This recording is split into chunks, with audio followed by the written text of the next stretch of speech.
Hey guys, it's Stacy, your favorite louse lady. So today I'm going to give you guys sort of like a story time of how I got into the lice removal business.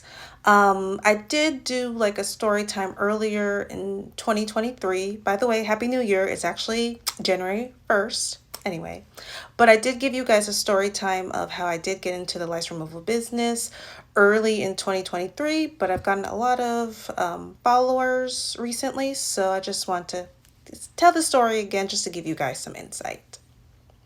So, over 10 years ago, I really needed a job. I was working either at a suit store or a laundromat, one of the two at that time. I've had so many odd jobs in my 20s that I can't even remember them all, to be honest with you. But anyway, I needed a job. So, whenever I needed like a new job, I would always go on Craigslist. I don't know how Craigslist is right now, but over 10 years ago, it was a really good source to get employment. And I feel like whenever I went on to Craigslist, I would get reached out fairly quickly. So anyway, so I went on to Craigslist. I saw that there was a job posting to work at a lice clinic. And at that time, I've never really heard about lice before. Maybe since elementary school, and I was in my 20s. So I haven't heard about lice in well over 10 years. So yeah. So I applied to that position just because I needed a job and it was paying fairly well, better than where I was working at that time anyway. So got the interview, eventually got the job at the lice clinic. I thought that I was going to be more of like a reception role, and I didn't, but when I got hired, I saw that will be actually doing the lice removal. But I still stick around because hey, it's whatever. So overall, I did like working at the lice clinic. I did like the people I worked with, at least most of them anyway. And I did like the owners too. Everybody was really cool, and it was a good working environment. I would say the not so great part about working there was the pay. I believe I was making $10 an hour. And at the time that was actually pretty good because I think minimum wage was like 7.50 or something like that. So it was better than minimum wage, but I think I was working like less than 30 hours a week.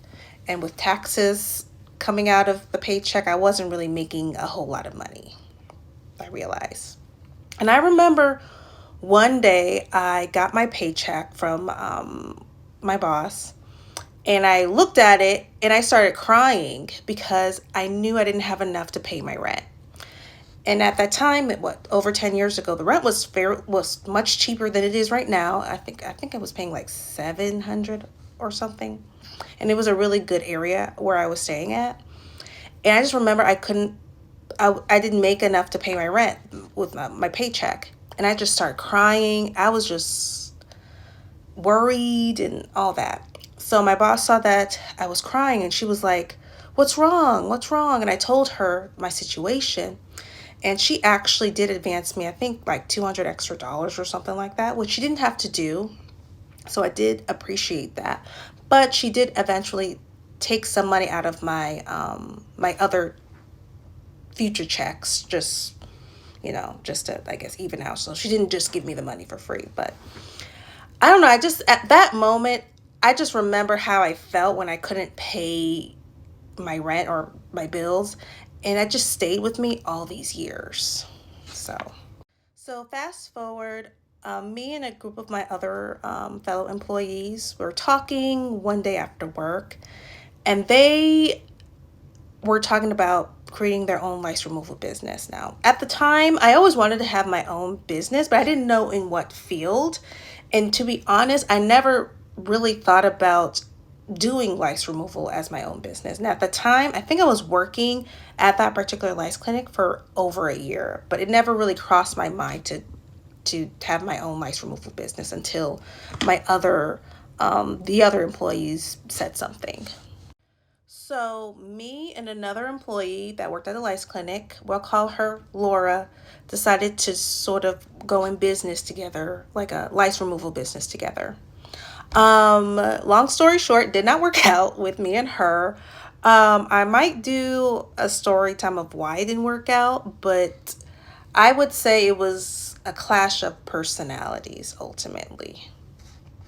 So after the demise of my partnership with Laura, I decided to go into lice removal business just by myself. At the time, there was a lot of lice clinics where the client or the customer would go to the company, but there wasn't a whole lot of lice removal, mobile lice removal services where the actual company goes to the client. At the time, there was just one that I knew of. They're called Lice Doctors, and they're not worldwide, they're more nationwide across the US, and they were the only lice removal or mobile lice removal service that actually went to their customer. So I formed the Louse Girl mobile head lice removal service where I went to my customer. Um, Obviously, since it's a new business, it took me a while to sort of build up my clientele and put my name out there. I actually had to move back in with my mom, even though I did not want to do that. I liked living, by myself and being a little bit more independent. But sometimes you have to take 2 steps back to go 10 times forward. So I did eventually move in with my mom for a while until I built up my business. While I was building up, I, did Uber and all that just to, pay, the bills that I did have. But eventually, after, a couple years, I started having clients consistently. So over almost 9 years later, I'm still doing lice removal. I make a lot more money now than I ever did working at the lice clinic. I'm not rich by any means at all, but I do make a pretty good living doing what I do. So that is the story of how I got into lice removal. If you guys have any other questions, let me know down in the comments. Happy New Year, happy 2024, and I hope you guys have a great rest of your day. Bye.